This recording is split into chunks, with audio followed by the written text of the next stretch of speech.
बताओ बताओ। सिलावा सिलावा पदिलावा बाया गिल बाबूजी हमर शादी करवा दो, माथे पर हमरा मौर चढ़ावा दो। ऊपर लबानी पगलाई बाबूजी हमर शादी करवा दो, माथे पर हमरा मौर चढ़ावा दो। आज जादूटा हाथ में करीबा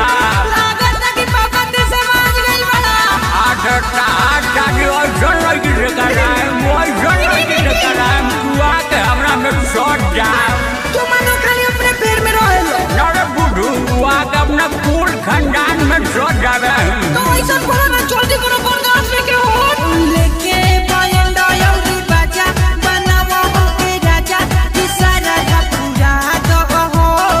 मानी लो पापा हमर बतिया ले चला तू बरतिया दूल्हा बना दो हो। लेके बायंडा यौरी बाजा बनावा के राजा सारा का पूरा दो हो। मानी लो पापा हमर बतिया ले चला तू बरतिया दूल्हा बना दो हो। घर से चाहे तू भागा दो बाबूजी हमर शादी करवा दो, माथे पर हमरा मौर चढ़ावा दो। ऊपर लबानी पगलाई बाबूजी हमर शादी करवा दो, माथे पर हमरा मौर चढ़ावा दो।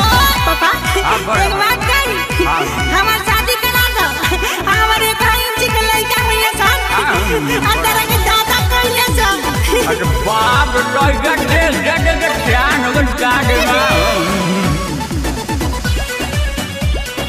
एसए रिकॉर्डिंग स्टूडियो आकिल टोला।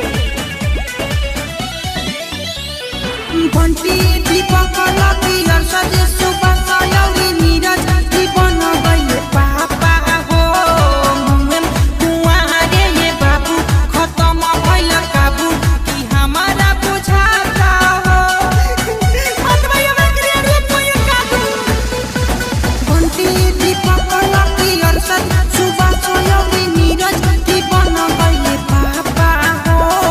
मुंगन कुआरे ये बाबू खत्म भइल काबू कि हमारा बुझाता हो। कृष्णा जायक से बता दो बाबूजी हमर शादी करवा दो, माथे पर हमरा मौर चढ़ावा दो। ओकरे लगनी पगलाई बाबूजी हमर शादी करवा दो, माथे पर हमरा मौर चढ़ावा दो। सिलावा